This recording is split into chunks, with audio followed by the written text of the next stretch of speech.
Good, good morning, students. Class 8 Science.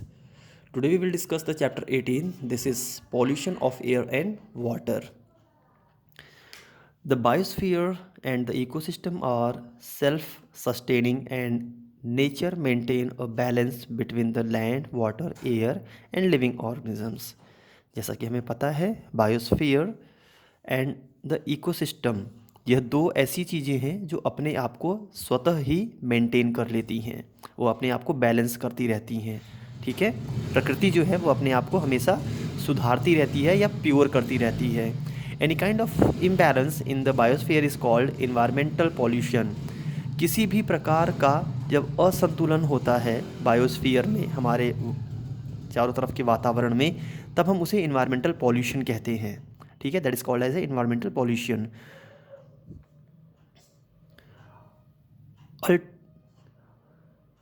Unlimited explosion of nature by man disturb the delicate ecological balance between the living and non-living component of the biosphere. Unlimited exploitation of nature. Unlimited exploitation का मतलब हुआ कि प्रकृति में जितनी मात्रा में oxygen का होना चाहिए, कार्बन डाइऑक्साइड का होना चाहिए या अन्य गैसों का होना चाहिए, हम उस बैलेंस को बिगाड़ रहे हैं। क्योंकि हम तरह तरह के प्रदूषण, धुआं कर करके, गाड़ियों को चला करके, इंडस्ट्रीज़ को चला करके, डिफरेंट टाइप ऑफ पोल्यूशन से हम उस बैलेंस को बिगाड़ देते हैं। We are unlimited exploiting of the nature. ठीक है, तो इनकी वजह से क्या होता है, हमारा जो इकोलॉजिकल बैलेंस है वो बिगड़ जाता है। The unfavourable condition created by the man are threatening the life of the human being along with the organism. The unfavorable condition, unfavourable मतलब होता है जो प्रतिकूल परिस्थितियाँ हों, created by the man are threatening the life of human being along with other organisms. इसका जो दुष्परिणाम है वह मानव को तो मिल ही रहा है, मानव के साथ साथ अन्य जो जीव हैं वो उनको भी इसका दुष्परिणाम मिल रहा है। ठीक है, they are also treated with such imbalancing practices. Air is being foul, water is getting polluted and forest are being cut down uncontrollably. हम अपने हवा को बहुत ही बुरी तरह से प्रदूषित कर रहे हैं, बहुत ज़्यादा धुआं फैला रहे हैं, कार्बन डाइऑक्साइड, SO2, NO2 की मात्रा को बढ़ाते चले जा रहे हैं, पानी को हम गंदा कर देते हैं। ठीक है, वेस्ट वाटर बहुत ज़्यादा प्रोड्यूस हो रहा है, एज वेल एज़ हम जंगलों को काटते चले जा रहे हैं। तो इन सारी चीज़ों में इम्बैलेंसिंग करके हम अपने प्रकृति के साथ खिलवाड़ कर रहे हैं, जिसका दुष्परिणाम क्या है, we are suffering from different type of disease also.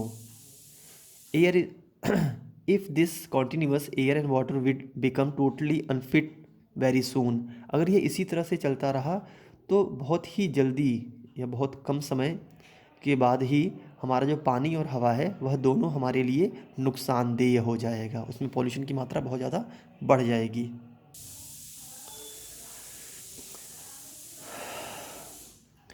If various industrial complexes are mainly responsible for the pollution of air, water and soil. बहुत तरह की जो कंपनियां लगाई जा रही हैं, इंडस्ट्रीज़ लगाई जा रही हैं, वह मेन सोर्स हैं एयर, वाटर और लैंड के पोल्यूशन का।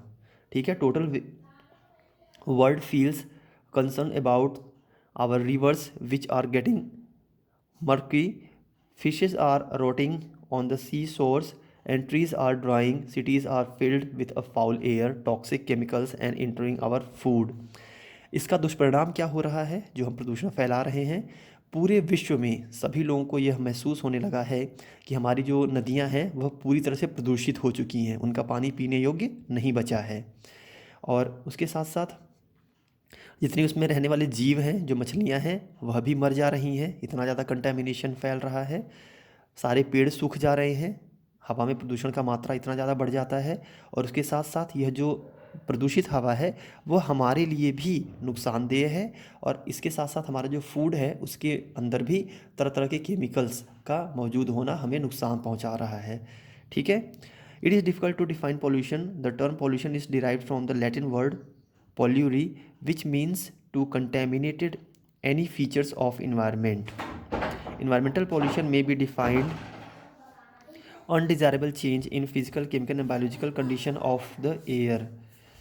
ठीक है, अनडिजायरेबल चेंज इन, अनडिजायरेबल मतलब हम जिसको हम पसंद ना करें या हमारी इच्छा के विरुद्ध, changes in physical chemical and biological condition of air land and water.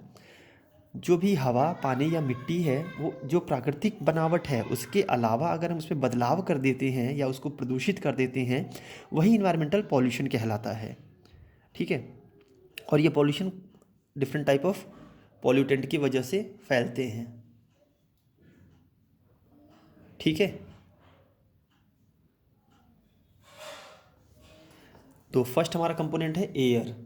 Air is very important natural resource as it is the essential for the survival of life. हवा के बिना हम जीवित नहीं रह सकते। All the living organism require air for breathing. सभी जीवित वस्तुओं को सांस लेने की आवश्यकता होती है। Plants are also depend on the air to photosynthesis and make food for entire living world. पेड़ पौधों को CO2 की आवश्यकता होती है फोटोसिंथेसिस के लिए, और जिससे वह भोजन बनाते हैं। हमारे वायुमंडल में 78% नाइट्रोजन, 21% ऑक्सीजन और 0.03% CO2 प्रेजेंट है। ठीक है, अब इस एयर में पॉल्यूशन क्या हो रहा है? The contamination of air by unwanted substances that is harmful effect on both living and non living component of the environment is called air pollution. जो खतरनाक या नुकसानदेह तत्व हैं जो हमारे लिविंग और नॉन लिविंग कंपोनेंट को बिगाड़ रहे हैं, हम उसको एयर पॉल्यूशन कहते हैं। ठीक है, और इस कंडीशन को एयर पॉल्यूशन कहा जाता है, और जिसके द्वारा ये बिगड़ता है उसको हम एयर पॉल्यूटेंट कहते हैं। Air pollution is mainly cause by the emission of gases due to the burning of fossil fuel industries vehicles and thermal plants. Air pollution जो है वो मेनली धुएं के निकलने से होता है, जो कि कोयले के जलने से हो सकता है, इंडस्ट्रीज से निकला हुआ धुआं हो सकता है, गाड़ियों के चलने से हो सकता है, या बिजली बनाने वाले जो प्लांट होते हैं, जो बड़े बड़े औद्योगिक इकाइयाँ होती हैं, ठीक है, उनसे निकलने वाला जो धुआं है वह एयर पॉल्यूशन कॉज कर सकता है। और इसमें सबसे पहला पॉल्यूटेंट है SO2 सल्फर डाइऑक्साइड। ठीक है, इतना इतना आप लोग आज पढ़ेंगे, और फिर हम लोग उसके बाद SO2 के बारे में डिस्कस करेंगे।